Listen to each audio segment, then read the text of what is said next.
E aí, galera da internet, professor Davidson na área para a gente trabalhar mais um tema, né? Vamos falar e retomar sobre o fim do Império Romano e as novas formas de organização. Ou seja, a gente vai ver aqui a transição da Idade Antiga para a Idade Média, né? A formação daquilo que a gente chama de feudalismo, um novo modo de produção.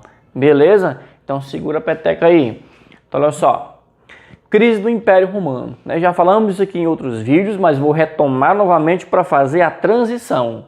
Como é que se deu essa desintegração daquele mundo romano, onde todos os caminhos levavam a Roma, de tão grande que era, né? Crises políticas, sucessões de imperadores sobre imperadores de forma bélica, intensa, tá? Conflituosa. Sim, é um dos motivos que fez com que o Império Romano começasse a decair. Tá? Colapso do sistema escravista. Como se deu o colapso do sistema escravista, que foi uma das principais causas, né, desse enfraquecimento do Império Romano. Com o fim das conquistas, perde-se a principal mão de obra. Qual era a principal forma de adquirir mão de obra escrava? Era expandindo. A partir do momento em que houve a Pax Romana, o fim da expansão, houve logicamente e continuamente a diminuição da mão de obra dentro do Império. E se houve diminuição da mão de obra dentro do Império, a produção também vai diminuir, né? Se a produção vai diminuir, o sistema de arrecadação de impostos vai ficar precário. Se a arrecadação de impostos vai cair, a renda do Império, a renda do governo vai cair. Ou seja, vai ser difícil pagar os funcionários públicos, vai ser difícil pagar principalmente as legiões, os grandes exércitos que mantinham as fronteiras intactas, certo? Problemas econômicos.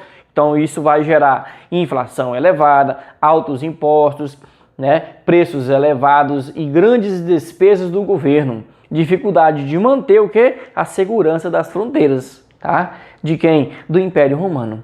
Tá ok? Outro fator importante também que nós podemos levar em consideração é o que? É a difusão dos cristianismos. A difusão do cristianismo, tá certo? Que vai enfraquecer, né? Ou seja, o poder dos imperadores, já que eles eram politeístas, né? Não possuíam nenhum poder paralelo, né? Não havia nenhum movimento grande e depois do nascimento de Jesus Cristo, certo?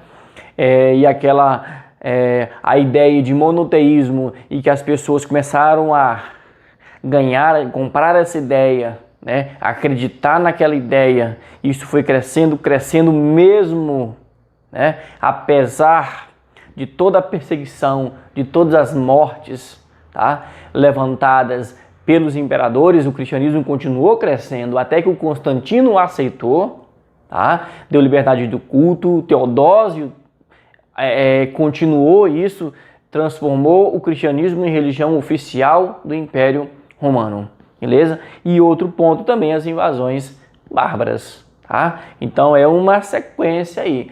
Aí a galera pensa assim, foram os bárbaros que destruíram o Império Romano. Os bárbaros, eles deram um grande final, né? Lá no finalzinho, o Império Romano já estava decaindo e os bárbaros chegaram para sapecar o restante. Beleza? Então temos a queda do Império Romano. Com essa gravura, né? Um relevo em sarcófago de mármore, representando uma batalha de romanos e germânicos, né? Então os germânicos, os chamados de bárbaros também, invadindo o Império Romano, né? Fazendo com que a população fugisse da cidade para o campo, né? Que houvesse um esvaziamento do centro principal da política e da economia do mundo antigo, que era a cidade.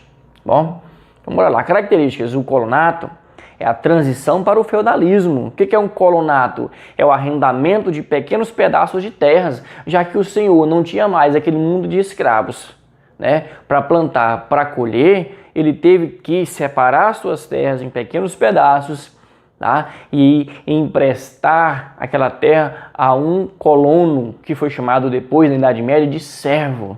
Tá? E este servo ficou preso a esta terra porque ele não conseguia pagar as taxas, as obrigações, então ele ficou produzindo ali por muito tempo durante o feudalismo, que aconteceu durante a Idade Média. Mas nós temos aqui o colonato, que é ali o princípio do sistema feudal de produção. Recrutamento militar é a barbarização do exército, né? Os romanos, para tentar conter as invasões bárbaras, recrutaram os bárbaros para trabalhar no exército romano. Mas também não teve jeito, né? Invasões do século IV, século V, confrontos armados que trouxeram destruição e morte, mas que vão contribuir para a formação da sociedade europeia ocidental. Ou seja, essa mistura de cultura, né, germânica com cultura ocidental, romana, vai formar o mundo medieval, né? Os cavaleiros, os nobres, os senhores feudais da Idade Média, tá bom? Migrações, né? Século III e século IV, migrações principalmente para o campo, gente. A galera estava tensa, com medo das invasões bárbaras, e muita gente foi saindo mesmo antes de acontecerem as invasões. E quando foi acontecendo as invasões, muita gente foi capando gato, fugindo, beleza? Outros desdobramentos das invasões: aumento dos impostos para pagar os soldos dos mercenários, que o soldo é o salário, o pagamento dos mercenários, dos soldados. Aumento dos preços dos alimentos, que é a inflação, falta de comida, ou seja, houve um desabastecimento. Se a produção diminuiu e a população estava do mesmo tamanho, então logicamente vai faltar comida. Fome, epidemias, aumento da mortalidade. A febre amarela, gente, a febre amarela, tá? Ela foi uma das grandes epidemias, né, doenças, pestes que aconteceram ali no final do Império Romano e que ajudou a dizimar grande parte do exército romano, que não estava mais aguentando e acabou pegando essa febre amarela ali, naquele momento. Resultado, com o fim do Império Romano, do Ocidente, né, em 476 depois de Cristo, teve início a Idade Média. Isso a gente vai ver em aulas posteriores, né? Esse termo foi criado pelos europeus para nomear o período que se estenderia até 1453, ou seja, começou em 476, terminou em 1453, né? São chamados 1000 anos da Idade Média, também apelidada de Idade das Trevas. Vixe, né? Vamos lá? Mas não é bem assim não, viu? A solução: pobreza e miséria se alastraram por todo o Império Romano devido ao medo das invasões e decadência das cidades. Muitas pessoas foram para o campo em busca de quê? De trabalho e proteção, né? A cidade estava lotada de germânicos, bárbaros, tá? Então essas pessoas que moravam ali, elas acabaram saindo de lá, com medo de serem mortas, com medo de serem escravizadas. Então saíram e foram para onde? Para o campo, procurar um pedaço de terra, poder trabalhar para viver com a família. E é isso que vai acontecer. A Idade Média, ela vai se passar prioritariamente no campo, né? As cidades vão estar o quê? Esvaziadas. Vão existir cidades? Sim, né? Mas estão destruídas, esvaziadas, o comércio acabou, né? E o mundo agora está onde? No campo feudal, né? Olha só, isso aqui era comum na Europa medieval, ou seja, um castelo do senhor feudal, certo? Protegido, né, por lagos, por grandes muralhas. E aqui fora, quem plantava? Os servos, né? A gente vai ver já já uma iluminura, né, uma gravura para a gente ver a divisão dessas terras aí. Então, bora lá. Ruralização da economia, das cidades para o campo. O que é ruralização? É o inverso de urbanização. Se urbanização, o povo sai do campo para a cidade, a ruralização é o inverso. A pessoa sai da cidade para o campo, para o rural, né? Migração da população da cidade para o campo, abandono das cidades, levando ao seu desaparecimento, né? E olha que no mundo antigo a cidade era o centro de tudo, desde a Grécia Antiga até a Roma Antiga. Decadência das atividades comerciais, diminuição da circulação de moedas, né? Entre os feudos, entre as grandes fazendas dos senhores feudais, né? Não existia muita troca, muito menos um comércio. Eles eram autossuficientes. O que eles produziam, eles consumiam ali mesmo, tá? Só um pouco depois, quando essa produção for aumentando e tal, é que vai começar um certo comércio. Mas isso aí é uma outra história para depois, tá bom?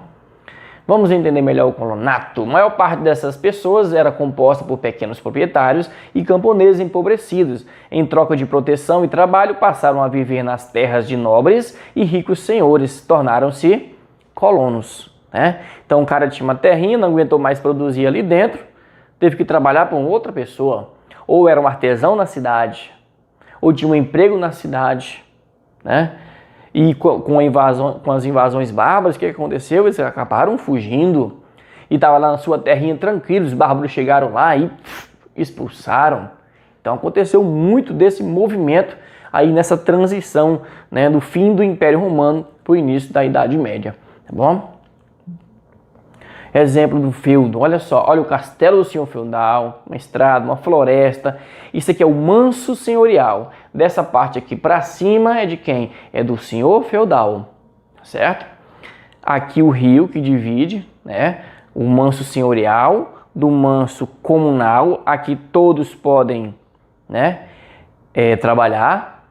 Tanto o senhor feudal pode se aproveitar da produção daqui, quanto o servo pode se aproveitar dessa produção aqui, tá bom? E aqui o manso servil. Essa parte de cá, quem plantavam eram os servos, beleza? Essa é a estrutura. Para morar aqui ele tinha que pagar obrigações, ele tinha que pagar taxa. A gente vai ver depois. Era corvéia, que ele tinha que trabalhar 3 a 4 dias da semana nessa terra aqui. Era a talha, que aquilo que ele produzisse que ele tinha que dividir na metade para o senhor feudal. Banalidade, se usasse o moinho do senhor, tinha que pagar, né? Tinha que pagar para a igreja tostão de Pedro, né? Ainda tinha mão morta. Se o servo masculino, um homem, morresse aqui e se a família quisesse continuar, ainda tinha que pagar outra taxa para o senhor feudal, chamada de mão morta. Né? Ou seja, ele nunca pagava, nunca pagava. Por isso que se diz que o servo na Idade Média ele era preso à terra, mas ele não era escravo. Ele era livre, mas não tinha como sair porque ele nunca pagava a dívida para o senhor feudal. Beleza? Então é isso aí, ó. Um contrato de colonato. Olha só como era o contrato do servo para o senhor feudal. Camponês pobre. Eu dizia, professor Davidson e minha família, em troca de um pedaço de terra para trabalhar e me alimentar, juro sobre o evangelho ser fiel e obedecer ao Senhor, tá? O Senhor fulano de tal, né? E a todos os seus descendentes, filhos, filhas e netos, por toda a minha vida. Pense no juramento. O nobre dizia o seguinte, em troca da sua fidelidade, eu, senhor feudal, dou a garantia de te proteger e de assistir economicamente. Este era o contrato. Beleza? Então aqui é os livros que a gente utilizou para fazer o material e finalizamos por aqui. Uma aulinha rápida, bem curtinha, mas com conteúdo profundo para você saber o quê? Como é que houve a transição da Idade Antiga para a Idade Média. E a principal palavrinha aí, ou duas palavrinhas, é ruralização e colonato. Ruralização, que é a saída do homem da cidade para o campo, tá? E o colonato, que é esse arrendamento de um pedaço de terra para poder trabalhar. Tá, beleza? Um abraço, até a próxima aula.